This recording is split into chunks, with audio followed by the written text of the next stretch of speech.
औज़ु बिल्लाहि मिनश्शैतानिर्रजीम बिस्मिल्लाहिर्रहमानिर्रहीम तक़ब्बलल्लाहु सियामकुम व सालिहल अअमाल। आज की इस मुख्तसर नशस्त में 3 फ़िक़ही मसले बयान करेंगे। एक मसला खुद रोज़े के हवाले से है और 2 मसले जो हैं वो फितरा के हवाले से हैं। पहला जो मसला है वो बीमार इंसान के रोज़ों के हवाले से है। इस तरह से कि एक बंदा पिछले रमज़ान को बीमार था, बीमारी मुस्तमिर रही और दूसरा रमजान आ गया। अब वो बंदा क्या करे, उसका वजीफा क्या है। फितरे के हवाले से 2 मसले हैं। वो है क्या भाई भाई को फितरा दे सकता है या नहीं दे सकता। तीसरा जो मसला है वो है क्या बाप अपने बेटे को फितरा दे सकता है या नहीं दे सकता, तफासील क्या है। सबसे पहले फितरा का मसला मैं बयान करता हूं कि पहला मसला, क्या भाई भाई को फितरा दे सकता है या नहीं दे सकता, जायज है या जायज नहीं है। कुल्ली तौर पर अगर भाई जो है वो फकीर हो तो भाई भाई को फितरा दे सकता है, जायज है। अब यहां पे इस तरह से है कि ये जो भाई है वो खुद बालिग है, आकिल है, जो शराइत पिछली गुफ्तगू में बयान हुई है फितरा देने के लिए, ये शराइत उसमें पाई जाती हैं, वो फितरा दे सकता है। लेकिन अब यहां वो फकीर है, क्या करे, ये शर्त नहीं है। देखिए यहां बड़ा भाई, मिसाल के तौर पर हम ले लें, बड़ा भाई फितरा देना चाहता है, छोटा भाई मसलन वो फकीर है, बालिग है, आकिल है, अगर चाहे तो वो खुद फितरा निकाल सकता है। अब इसकी बात हो रही है, इस भाई को फितरा दे सकता है या नहीं दे सकता। मसलन ये जो छोटा भाई है वो बालिग है, आकिल है, खुद इंडिपेंडेंट है, मुस्तकिल है, किसी और शहर में रह रहा है, किसी दूसरे घर में रह रहा है, औलाद है, फैमिली है, सब कुछ है। अब ये जो पहला भाई है या बड़ा भाई है मिसाल के तौर पर, अब उस भाई को फितरा दे सकता है या नहीं दे सकता। तो कुल्ली तौर पर मैंने बयान किया कि अगर वो फकीर है तो ये भाई दूसरे भाई को जो कि फकीर है फितरा दे सकता है। लेकिन एक चीज यहां पे ध्यान रहे कि ये जो दूसरा भाई है वो खुद बड़े भाई के घर में ना हो, यानी तहते तकफ़ुल न हो, किफालत में न हो। बाज़ दफ़ा ये होता है कि मिसाल के तौर पर वालिदैन हयात नहीं होते, जिंदा नहीं होते, बड़ा भाई घर का निज़ाम संभाल रहा होता है और छोटे जो भाई हैं वो उसके तहत जिंदगी गुजार रहे होते हैं और अखराजात को पूरा करता है। अब यहां पे चूंकि नार नफका जो है खुद बड़ा भाई अदा कर रहा है और दूसरा जो छोटा भाई मिसाल के तौर पर अगरचे वो बालिग है, आकिल है, लेकिन वो उसके साथ रह रहा है और जिम्मेदारी खुद बड़े भाई ने अपने ऊपर ली है, तो खुद फितरा बड़ा भाई यहां पे अदा करेगा।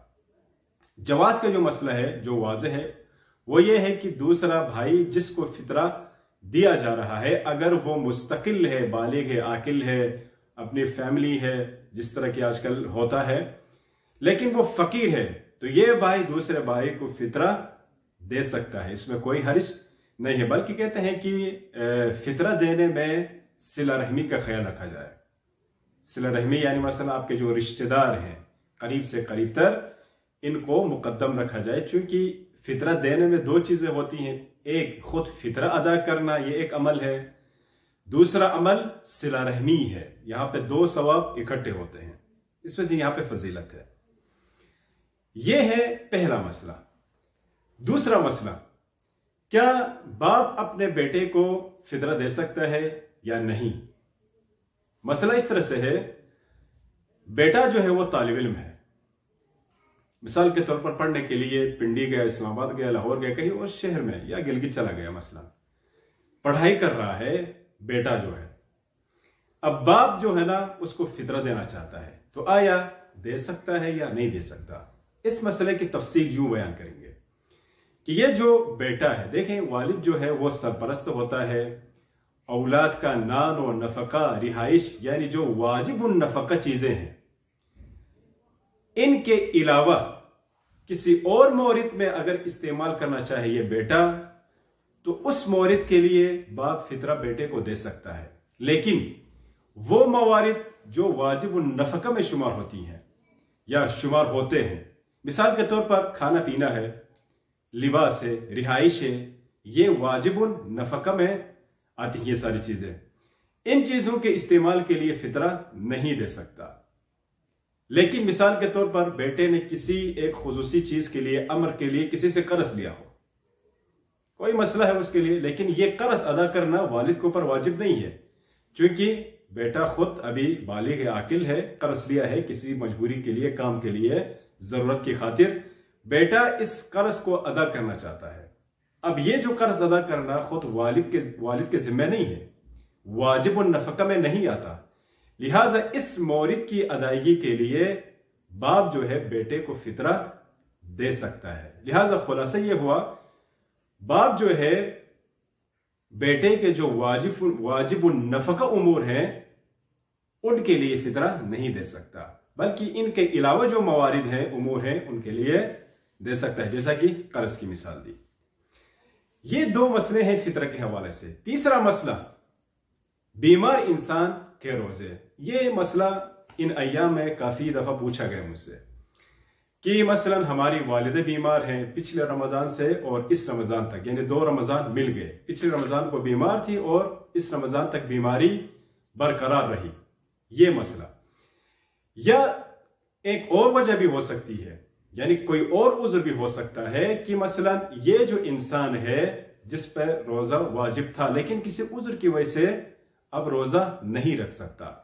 मिसाल के तौर पर ज़ईफ़ुल उम्र है, यानी उम्र ज्यादा हो चुकी है, अब तहम्मुल नहीं है, यानी काबिल बर्दाश्त नहीं है रोजा, 70-80 साल 90 साल मसलन, इसका रोजा क्या। यहां पे तफसील यूं देंगे, जो बीमारी का मसला है कि जिस इंसान को कोई बीमारी लाहक हो, खुदा न करे बीमारी लाहक हो, मसलन पिछले रमजान को ये बीमारी लाहक हो गई, रोजे नहीं रख सका, ठीक है ना, रोजे नहीं रख सका, ये बीमारी जो है मुस्तमिर रही, बरकरार रही, यहां तक कि दूसरा रमजान आ गया। अब दूसरा रमजान आ गया फिर भी रोजे नहीं रख सके।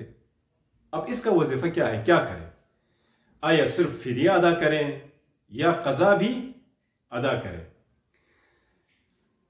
तफसील यूं है, अगर इस इंसान की बीमारी मुस्तकिल हो, मसलन कोई इंसान खुदा न खास्ता मैदे की बीमारी का शिकार है और ये बीमारी ठीक नहीं हो रही, सालों से ये बीमारी है, या किसी इंसान को गुर्दे की बीमारी है, गुर्दे का मसला है, या किसी को दिल का आरिज़ा है या कोई मसला है, दवाई खानी पड़ती है मुसलसल डॉक्टर्स की हिदायत पर।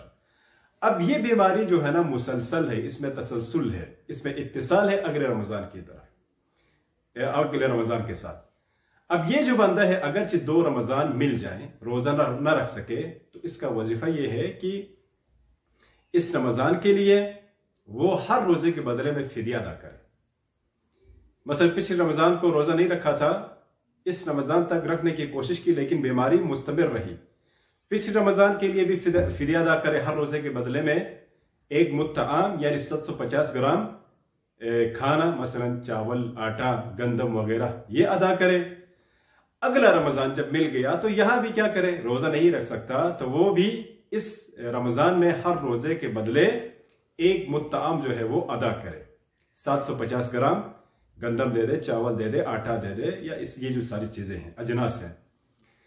लेकिन इसी तरह से अगर ये बीमारी मुसलसल यानी तसलसल के साथ बाकी रहे, चांस ये है कि ये ठीक नहीं हो रही, तो उस बंदे पर पिछले रमजान के जो रोजे हैं वो कज़ा नहीं है, यानी सिर्फ फिदिया वाजिब है और कज़ा जो है वो साकित है।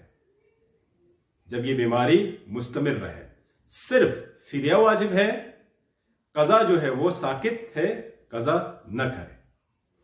ये है। मिसाल के तौर पर पिछले दिन पूछा गया कि हमारी वालिदा जो है इस तरह से बीमार है, पिछले रमजान से लेकर इस रमजान तक, इस रमजान के भी रोजे नहीं रख सकी, तो मसला यह है कि फिदिया अदा करे। पिछले रमजान के जो रोजे हैं उनकी कज़ा भी साकित है, क्योंकि उनकी बीमारी अब मुस्तकिल है यानी मुस्तमिर है। इसी तरह जो ज़ईफ़ुल उम्र अफराद हैं, बुजुर्ग लोग हैं, रोजा नहीं रख सकते, मसलन 90 साल या 100 साल वगैरह, उनका क्या है? उनका भी हुक्म यही है कि वो हर रोजे के बदले एक मुत्तआम यानी 750 ग्राम खाना यानी चावल, गंदम, आटा वगैरह किसी फकीर को दे दें, और उनसे जो कज़ा है वो साकित है, उनके लिए कज़ा नहीं है। इंशाअल्लाह यहां तक ये जो मसला है ये क्लियर हुआ होगा। एक और सूरत है इस मसले की।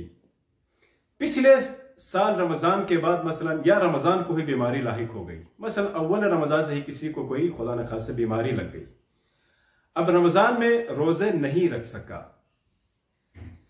अब यह है कि यह बीमारी जो है ना 4 महीने 5 महीने के बाद खत्म हो गई, ठीक हो गया बंदा, तो उस पे क्या था, उस पे उसने कजा करना था रोजों का, लेकिन कजा नहीं किया। अब क्या करे, दूसरा रमजान आके मिल गया।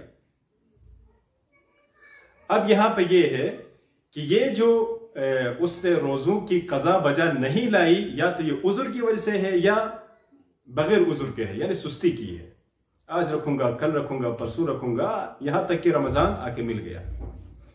देखिए, अगर ये उजुर की वजह से था, यानी मसलन उसने जो रोजे नहीं रखे, कजा नहीं की रोजों की, अगर ये उजुर की वजह से था, तो इस सूरत में क्या है कि वो उनकी कजा करे बगैर कफ़ारे ताखीर के। देखिए, मसला है वो कफ़ारे ताखीर। कफ़ारे ताखीर ये है कि आप जानबूझकर यानी सुस्ती की वजह से जिन रोजों की कजा आप कर सकते थे नहीं की और दूसरा रमजान आके मिल गया। अब यहां पे बाद में रोजों की कजा के साथ कफ़ारे ताखीर यानी लेट होने का जो कफ़ारा है वो भी अदा करना पड़ेगा। कफ़ारा वही है, एक मुत्ताम हर रोजे के बदले, यानी 750 ग्राम आटा, चावल, गंदम वगैरह। लिहाजा अगर सुस्ती की है, कजा अदा नहीं की, तो यहां पे 2 चीजें हैं, बाद में कजा भी करेगा और कफ़ारे ताखीर भी अदा करेगा।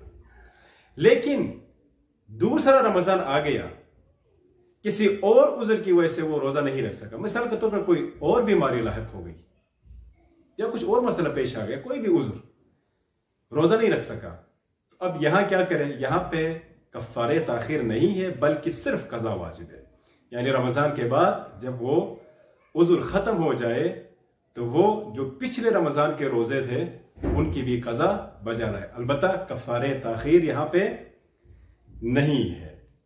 तो ये मसला थोड़ा तफसीली है, इसको अच्छी तरह से समझने की जरूरत है।